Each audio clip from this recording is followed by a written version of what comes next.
नमस्कार, मैं हूं निकिता और आप देख रहे हैं सत्यहिंदी.com। चलिए एक नजर डालते हैं अब तक की सुर्खियों पर। भारत में चंद्रयान 3 मिशन का इंतजार आखिरकार आज 14 जुलाई शुक्रवार को खत्म होने वाला है। भारतीय अंतरिक्ष अनुसंधान संगठन आज शुक्रवार को चंद्रयान 3 को लॉन्च करेगा। बता दें कि आंध्र प्रदेश के श्रीहरिकोटा सेंटर से दोपहर 2:35 पर चंद्रयान 3 की लॉन्चिंग होगी और 615 करोड़ की लागत से तैयार हुआ ये मिशन करीब 50 दिन की यात्रा के बाद चंद्रमा के दक्षिणी ध्रुव के पास लैंडिंग करेगा।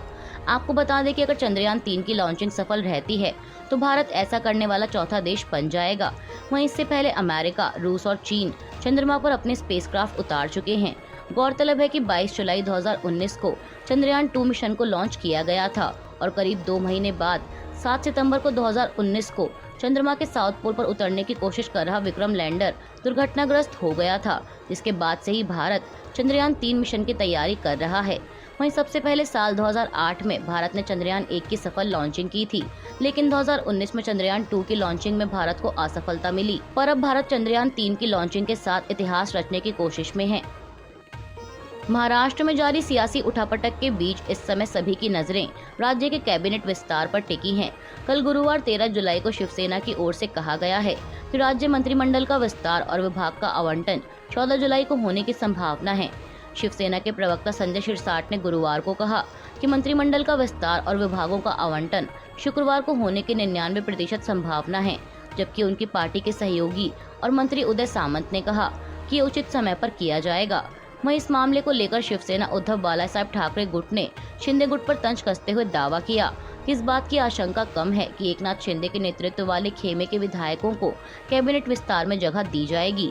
दरअसल एनसीपी के वरिष्ठ नेता अजीत पवार और उनकी पार्टी के 8 अन्य विधायकों ने बगावत करते हुए 2 जुलाई को महाराष्ट्र सरकार में मंत्री पद की शपथ ली, जिसके बाद से शिवसेना बीजेपी गठबंधन सरकार में एनसीपी के विधायकों के शामिल होने से विभागों के आवंटन को लेकर खींचतान शुरू हो गई। वहीं अब इस पर कटाक्ष करते हुए महाराष्ट्र विधान परिषद में विपक्ष के नेता और शिवसेना उद्धव बालासाहेब ठाकरे नेता अंबादास दानवे ने कहा कि बीजेपी के लिए उन लोगों को संतुष्ट करना मुश्किल होगा जिन्हें उन्होंने तोड़ा है। ये असंभव नहीं है, लेकिन तीनों पार्टियों के विधायकों की उम्मीद को पूरा करना बहुत मुश्किल है।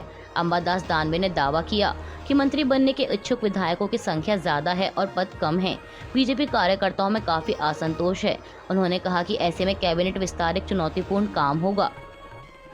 महाराष्ट्र सरकार में कैबिनेट विस्तार की चर्चाओं पर टिप्पणी करते हुए शिवसेना उद्धव बालासाहेब ठाकरे नेता संजय राउत ने कहा कि ये संदिग्ध है कि कैबिनेट विस्तार होगा, क्योंकि इससे शिवसेना और एनसीपी में गुस्सा फूट पड़ेगा। उन्होंने कहा कि अजीत पवार गुट के सभी मंत्री दिग्गज हैं जो उप मुख्यमंत्री, गृह मंत्री के रूप में कार्य कर चुके हैं, इसलिए उन्हें उसी हिसाब से विभाग दिए जाने की आवश्यकता होगी। दूसरी ओर शिंदे गुट को मूंगफली से ही गुजारा करना होगा। महाराष्ट्र की सियासत में आए उबाल के बाद से ही राजनीतिक दलों के बीच बयानबाजी का दौर जारी है। इसी कड़ी में गुरुवार 13 जुलाई को मुख्यमंत्री एकनाथ शिंदे ने पूर्व मुख्यमंत्री उद्धव ठाकरे पर निशाना साधते हुए कहा कि लोग जानते हैं कि कौन धोखा दे रहा है और कौन वफादार है।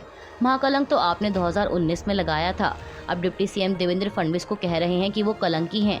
आपको बता दें कि हाल ही में देवेंद्र फडणवीस के गृहनगर नागपुर में शिवसेना उद्धव बालासाहेब ठाकरे के प्रमुख उद्धव ठाकरे ने कार्यकर्ताओं को संबोधित करते हुए कहा था कि बीजेपी नेता फडणवीस नागपुर पर एक कलंक हैं, क्योंकि उन्होंने कहा था कि वह एनसीपी के साथ गठबंधन नहीं करेंगे, लेकिन फिर भी उन्होंने ऐसा किया। अब उद्धव ठाकरे के इसी बयान पर सीएम शिंदे ने पलटवार किया। मुख्यमंत्री ने आगे कहा कि आज सभी नागरिक मुख्यमंत्री हैं। उन्होंने अजीत पवार का नाम लिए बिना कहा कि अब नए दोस्त आ रहे हैं, लेकिन आप डरो मत और सोचो मत, आपका आदमी सीएम है। शिवसेना, बीजेपी और अजीत दादा की एनसीपी एक साथ हैं। सुनने में थोड़ा अजीब लग रहा है ना? कारवा बढ़ता जा रहा है, रोक सको तो रोक लो। शिंदे ने कहा कि सत्ता में रहते हुए इस तरह कार्य करें कि सत्ता में ना होने पर भी लोग आपके लिए ठहरें। अपने लिए तो हर कोई जीता है, लेकिन सच्चा इंसान वो है जो दूसरों के दर्द को कम करने के लिए काम करता है। उन्होंने कहा कि घर पर बैठे व्यक्ति को हमारे किए गए काम के बारे में कैसे पता चलेगा। प्रधानमंत्री मोदी इस समय अपने 2 दिवसीय फ्रांस दौरे पर हैं। यहाँ उन्होंने प्रतिष्ठित लासिन म्यूजिकल में भारतीय समुदाय के कार्यक्रम को संबोधित करते हुए गुरुवार को कहा कि आज का ये नज़ारा अपने आप में अद्भुत है। ये उत्साह अभूतपूर्व है। ये स्वागत उल्लास से भर देने वाला है। पीएम ने कहा कि हम भारतीय जहाँ भी जाते हैं एक मिनी भारत जरूर बना लेते हैं। प्रधानमंत्री ने कहा कि मैं आप सभी को यहाँ पर आने के लिए हृदय से आभार व्यक्त करता हूँ। इस बार मेरा फ्रांस आना और भी विशेष है। कल फ्रांस का नेशनल डे है। मैं यहाँ की जनता को इसकी बधाई देता हूँ। उन्होंने कहा कि कल मैं अपने मित्र राष्ट्रपति इमैनुअल मैक्रोन के साथ नेशनल डे परेड का हिस्सा बनूंगा। ये आत्मीयता सिर्फ दो देशों के नेताओं के बीच नहीं है, बल्कि ये भारत और फ्रांस की अटूट दोस्ती का प्रतिबिंब है। पीएम मोदी ने आगे कहा कि आज दुनिया नए वर्ल्ड ऑर्डर की ओर बढ़ रही है। भारत की भूमिका तेजी से बदल रही है। भारत लोकतंत्र की जननी है। भारत मॉडल ऑफ डाइवर्सिटी है। आतंकवाद, कट्टरवाद पर भारत का प्रयास सार्थक रहा है। हर चुनौती से निपटने के लिए दुनिया के लिए भारत का प्रयास मददगार हो रहा है। भारत का हजारों वर्ष का पुराना इतिहास, भारत का अनुभव, विश्व कल्याण के लिए भारत के प्रयासों का दायरा बहुत बड़ा है। यूरोपीय संसद में हिंसा प्रभावित मणिपुर पर हुई चर्चा को लेकर भारत ने कड़ी प्रतिक्रिया देते हुए कहा कि ये पूरी तरह से हमारा आंतरिक मामला है। विदेश मंत्रालय के प्रवक्ता अरिंदम बागची ने गुरुवार को ट्वीट कर कहा कि हमने देखा है कि यूरोपीय संसद ने मणिपुर पर चर्चा की और एक तथाकथित अत्यावश्यक प्रस्ताव अपनाया। अरिंदम बागची ने कहा कि भारत के आंतरिक मामलों में इस तरह का हस्तक्षेप अस्वीकार्य है और औपनिवेशिक मानसिकता को दर्शाता है। न्यायपालिका सहित सभी स्तरों पर भारत अधिकारी मणिपुर की स्थिति से अवगत हैं और शांति, सद्भाव व कानून व्यवस्था बनाए रखने के लिए कदम उठा रहे हैं। उन्होंने कहा कि यूरोपीय संसद को सलाह दी जाएगी कि वे अपने समय का उपयोग अपने आंतरिक मुद्दों पर ध्यान देने के लिए करें। वहीं इस बीच यूरोपीय संसद ने मणिपुर पर एक प्रस्ताव पारित किया और भारत सरकार से हिंसा को रोकने और धार्मिक अल्पसंख्यकों की रक्षा के लिए तुरंत कार्रवाई करने का आह्वान किया। आपको बता दें कि बुधवार शाम को इस मुद्दे पर बहस के बाद गुरुवार को ये प्रस्ताव पारित किया गया है। यूरोपीय संसद ने अपने प्रस्ताव में भारत सरकार से आगे किसी भी तनाव को बढ़ने से रोकने के लिए कहा है।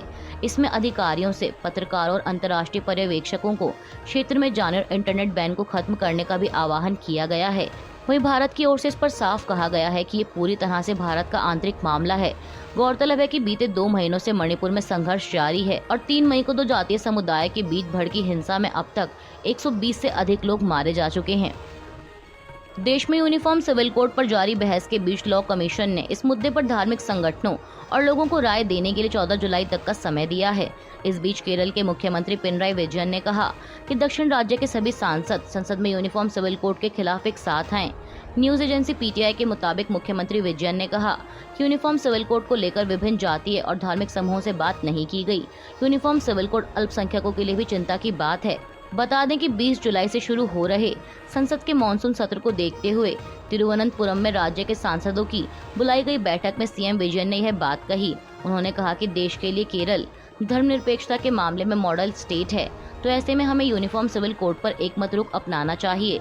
व्यक्तिगत कानूनों पर बिना उचित परामर्श के जल्दी में निर्णय लेना लोकतंत्र में ठीक नहीं है। विजयन ने आगे कहा कि जब विश्वास और सभी वर्ग की समान रूप से भागीदारी एकता के लिए जरूरी है, तो ऐसे में यूनिफॉर्म सिविल कोड को अल्पसंख्यक समूहों के मन में भय पैदा करने के लिए नहीं लाना चाहिए। अभी के लिए बस इतना ही। बाकी की खबरों के लिए बने रहिए सत्यहिंदी.com के साथ।